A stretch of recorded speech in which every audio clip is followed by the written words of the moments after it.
Next gen நேயர்கள் அனைவருக்கும் கோடான கோடி நமஸ்காரங்கள். நான் உங்கள் டாக்டர் ஓம் சக்தி ராஜா. இது அக்டோபர் மாதத்தினுடைய பலாபலன்கள். ஓம் ஸ்ரீ ஸ்ரீங் சிவயவ சிவாவா சிவரூபிணியேவா ஓம் சக்தி தாயே போற்றி சர்வம் சக்திமயம். அகிலாண்ட கோடி பிரம்மாண்ட நாயகி உமையனுடைய அருளோடும் உங்களுடைய பேரன்பு ஆதரவோடும் மாத பலன்கள் ஒவ்வொரு மாதமும் சூரியனுடைய இயக்கங்கள், மாத கிரகங்கள் சொல்லக்கூடிய சுக்கிரன், புதன், இந்த செவ்வாய், இந்த முக்கூட்டு கிரகங்களுடைய நகர்வுகள், இதை கொண்டு தான் ஒவ்வொரு மாதமும் நம்ம 12 ராசிகளுக்கு பலன்கள் சொல்லிட்டு இருக்கோம். அதனுடைய வரிசையில் 1/10/2025 முதல் 31/10/2025 வரை ஆக 31 நாட்கள் 12 ராசிக்கும் இந்த கிரக இயக்கங்கள் எவ்வகையில் சாதகத்தை தருகின்றன அதான் நம்ம இப்போ பார்க்க போகிறோம். முதல்ல இந்த கிரகங்களுடைய அடைவுகளை நம்ம பார்க்குறோம். மிதுனத்தில் குரு பகவான் சஞ்சாரம் பண்ணுறார். சுக்கிரன் கேது சிம்மத்திலையும், சூரியன் புதன் கன்னி ராசியிலையும், செவ்வாய் பகவான் துலாத்திலையும், சந்திர பகவான் தனுர் ராசியிலையும், ராகு பகவான் கும்பத்திலும், சனி பகவான் வக்கரகதியாக இந்த மாதம் ஆரம்பத்திலிருந்தே வக்கரகதியாக மாதம் முழுவதுமே வக்கரம் பெற்று மீனத்தில் சஞ்சாரம் பண்ணுறாங்க. இந்த மாதத்தில் கிரக இயக்கங்கள் அற்புதமாக இருக்குது.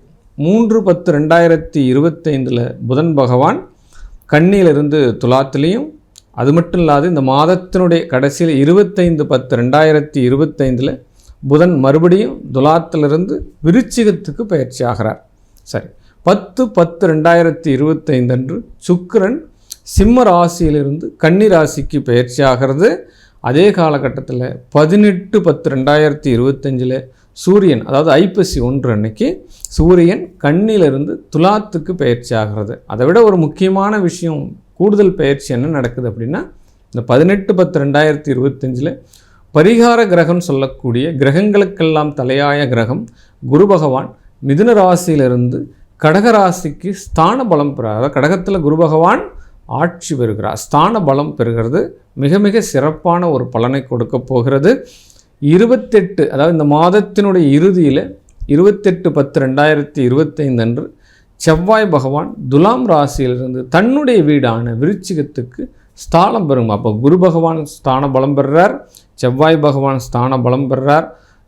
இந்த காலகட்டத்தினுடைய சிறப்புகள், ஏனைய சிறப்புகள் என்ன, எந்த வகையில் ஏற்றம் பெறப்போகிறீர்கள், எல்லா வகையிலும் சாதக பலன்கள் என்ன, பாதக பலன்கள் என்ன, இதெல்லாம் முழுவதுமாக இந்த வீடியோ தொகுப்பில் நம்ம பார்க்கலாம். வாங்க. கடகராசி அன்பர்களே, பொற்காலம் உங்களுக்கு. ஆமாம், என்ன சார் இந்த மாதம் ஆரம்பித்ததுலேருந்து என் பிஸ்னஸ் நல்லபடியாக போகுமா? ஏற்கனவே நிறைய பின்னடைவுகளை சந்திச்சிருக்கேன். அஷ்டம சனி காலத்துலேருந்து வெளியில் வந்திருக்கேன். இப்போ 8ஆம் இடத்துல ராகு பயணிச்சுன்னு இருக்கார். நிறைய வம்பு வழக்குகளை பார்த்துட்டுருக்கேன். எதிரிகள் அதிகமாக சூழ்ந்து கொள்கிறாங்க. இதெல்லாம் நிறைய புலம்பல்கள் இந்த ஜாதகங்கள்லாம் வரும்பொழுது. ஜென்மத்தில் குரு வரார். என்ன சார் குரு வந்தால் பதவியே பறிபோகக்கூடிய சூழ்நிலைகள் ஏதாவது வருமா? ஏகப்பட்ட கொஷின் இருக்குது. ஏன்னா ஜென்மத்தில் குரு வரும் காலம் போராட்டமான காலம்தான். ஆனால் அந்த குரு பகவான் உங்கள் பாவகத்தில் வரும்போது ஸ்தான பலம் பெறுகிறார். அப்போ குரு என்ன பண்ணுறாருன்னா ஸ்தான பலம் பெறுகிறார். அப்போ உங்களுடைய கல்வி நிலையை உயர்த்துவார், உங்களுடைய ஒழுக்க சீர்கேடுகளை சரி பண்ணுவார். முதல்ல ஒழுக்கமாக்குவார், டிசிப்ளின். ஆமாம், மதிப்பு மரியாதை எல்லாமே இந்த மாதத்தில் உங்களுக்கு கிடைக்க போகிறது. பெரிய மனிதர்களுடைய தொடர்பு, ஆலயத்தினுடைய தொடர்பு, தீர்த்தவாரியனுடைய தொடர்பு, கும்பாபிஷேகத்தினுடைய தொடர்பு. அப்போ உங்களுடைய பேச்சு செயல்கள் எல்லாமே என்ன நடக்கும் அப்படின்னா மதிப்பு மிகுந்ததாக முதல்ல ரெஸ்பெக்டட் பர்சன். ஆமாம், நிறைய பந்தா காட்டியிருந்தோம் கூட திடீர்னு பார்த்தோங்கன்னா ருத்ராட்சம் போடுவாங்க. இந்த விஷயங்கள் எல்லாம் நடக்கும். ஏன்னா குரு புதனுடைய சேர்க்கை இப்போ நடக்கும் ஒரே கோணத்தில். இந்த மாதத்தினுடைய முடிவில் புதன் வேறு பயிற்சி. அப்போ குரு புதனுடைய சேர்க்கை கண்டிப்பாக சாஸ்திர அறிவுகள் வரும். இவ்வளோ காலம் நீங்கள் நல்ல நேரம் பார்க்கல, 4 கிழமெலாம் பார்க்காம ஓடிண்டே இருக்கீங்க அப்படின்னா கண்டிப்பாக இந்த மாதத்தில் நேரம் காலம் பார்த்து நீங்கள் எல்லா விஷயத்தையும் செய்வீங்க. அப்போ நமக்கு மேலே ஒரு சக்தி இருக்குது, எனர்ஜி இருக்குது, அதெல்லாம் கண்டிப்பாக ஆளுமை திறன் பண்ணுது. அப்போ கிரகங்கள்லாம் உண்மைதான் அப்படின்னு நாத்திகம் பேசியிருந்தவங்க கூட இந்த துறைக்கு வர்றதுக்கு உண்டான வாய்ப்புகள் அதிகமாக இருக்கிறது இந்த மாதத்தில் அப்படின்னு சொல்லப்படுது. அதே காலகட்டத்தில் பள்ளிகள் இடம் மாறும். அப்போ ஏற்கனவே படிச்சிருந்தோம் அப்படின்னா டக்குன்னு பள்ளி மாறுறதுக்கோ அல்லது இருக்கிற பாட்டி வீட்டுக்கு போய் இன்னும் அங்கேருந்து பள்ளிக்கூடம் படிக்கிறதுக்கோ ஏதோ ஒரு இடமாற்றம் உண்டு. கல்வி நிலையங்கள் மாறுவதற்கு, இல்லை டியூஷன் மாறுறதுக்கு, டியூஷன் போய் சேர்றதுக்கு இந்த விஷயங்கள் எல்லாம் நடக்கும் அப்படின்னு சொல்லலாம். டாக்குமெண்ட் சார்ந்த விஷயங்களில் கொஞ்சம் இந்த மாதம் கவனமாக இருக்க வேண்டும். பத்திரப்பதிவு, கையெழுத்து, அப்போ பணம் கொடுக்கல் வாங்கல், எழுதாத கணக்கு அழுதாலும் தீராது. அப்போ நம்ம என்ன பண்ணணும், ஒரு விஷயத்தை செய்கிறோம் அப்படின்னா தினசரி என்ன பண்ணணும், எழுதி வைக்கணும். அப்போ குறிப்பு எழுதி வைத்துக்கொள்ளுங்கள். தினமும் டைரி எழுதக்கூடிய பழக்கத்தை நீங்கள் வச்சுக்கோங்க, அல்லது கணக்கு நோட்டாவது ஒன்று வச்சுக்கோங்க. அதுதான் உங்களுக்கு சிறந்ததாக இருக்கும் அப்படின்னு சொல்லப்படுது. வீடு மாற்றம் உண்டு சார் இந்த மாதத்தில். உங்களுக்கு ஏதோ ஒரு நல்ல வீடு கிடைக்கணும். அப்போ உங்களுடைய லக்னம், ஒரு வீடு, ஒரு ஜாதகத்தில் லக்னம் தான் தலை. உங்கள் ஜாதகத்தில் யாருடைய ஜாதகம் அந்த குடும்பத்தில் ஒரு வீடு மனைக்கு உண்டான ஆளுமை திறன் கொண்ட ஜாதகமாக இருக்கிறதோ அதனுடைய லக்னத்தை எடுத்துக்கோங்க. அந்த லக்னத்தினுடைய திசை அமைப்பை எடுத்துக்கோங்க. கிழக்கா, மேற்கா, வடக்கா, தெற்கா அப்படின்னு சொல்லிட்டு அந்த லக்னத்துக்கு உண்டான திசையை தலைவாசலாக நீங்கள் அது வாடகை வீடோ சொந்த வீடோ அமைத்து கொண்டால் உங்களுடைய வாழ்க்கை ஏற்றமாக இருக்கும். அதுமாதிரி ரொம்ப நாளாக வீடு பார்த்துட்டு இருக்கேன், வீடே அமைய மாட்டேது, பக்கத்து வீட்டுக்காரன் பிரச்சனை, எதிர் வீட்டுக்காரன் பிரச்சனை, இதெல்லாம் சரியாக உங்களுக்கு கேட்ட மாத்திரத்தில், கேட்ட பொசிஷனில் உங்களுக்கு இந்த மாதம் வீடு அமையும். அதே நேரத்தில் வாஸ்து முறைப்படியான வீடுகள் அமைவதற்கு வாய்ப்புகள் நிறைய உண்டு.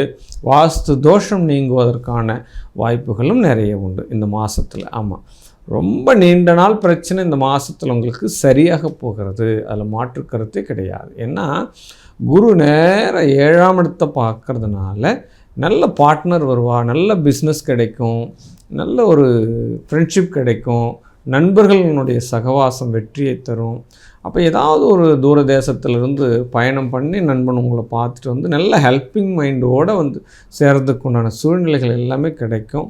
திருமணம் தாமதங்கள் வெற்றி அடையும். ஏன்னா திருமணத்துக்காக ஏங்கி இருந்த காலங்கள்லாம் போய் திருமண வாய்ப்புகள் இப்போ கைகூடி வரும். குடும்பத்தில் சந்தோஷங்கள் தாண்டவம் ஆடுது. அது மட்டும் இல்லாது 2வது திருமணத்திற்காக வெயிட் பண்ணிட்டு இருக்கவங்களுக்கு எல்லாமே அது ஒரு வெற்றியை தரக்கூடிய வாய்ப்புகள். ஏன்னா குரு சனியினுடைய சேர்க்கை 9ஆம் இடத்தை பார்க்குறார். அப்போ 9ஆம் இடம் என்பது மறுமணத்தை குறிக்கும், 11ஆம் இடமும் மறுமணத்தை குறிக்கும். அப்போ 9ஆம் இடத்துல அப்போ 2வது திருமணத்துக்காக இருக்கக்கூடியவங்களுக்கு கண்டிப்பாக 2வது திருமணம் நடக்கும். குழந்தை பேறுகளால் வெற்றி கிடைக்கும். கடன் தீரும் சார். முதல்ல அஷ்டமஸ்தானத்தில் ராகு பகவான் இருக்கிறச்ச கேட்ட இடத்த கேட்ட மாத்திரத்தெல்லாம் பணம் கிடைக்கும். ஆனால் எவ்வகையில் வருது, எவ்வகையில் செலவு பண்ணுறோம், எதுக்காக வாங்குகிறோன்னு கரெக்டாக திட்டம் போட்டு வாங்குங்க. அதனால் கடன் கிடைக்குதேன்னு நம்ம மாட்டு வாங்கிகிட்டே இருக்கக்கூடாது. அரசியல் துறையில் இருக்கிறவங்களுக்கு அனுகூலம் கிடைக்கும், ஆதாயம் கிடைக்கும், பதவி உயர்கள் கிடைக்கும். மேலும் இந்த மாதத்தில் வெற்றியடைவதற்கு செங்கேணி அம்மனையோ அல்லது கருமாரி அம்மனையோ வெள்ளிக்கிழமை தோறும் விளக்கேற்றி வழிபாடு பண்ணுங்க. அநேக வெற்றிகளை வென்றடைங்கள். வாழ்க வாழ்க வாழ்க.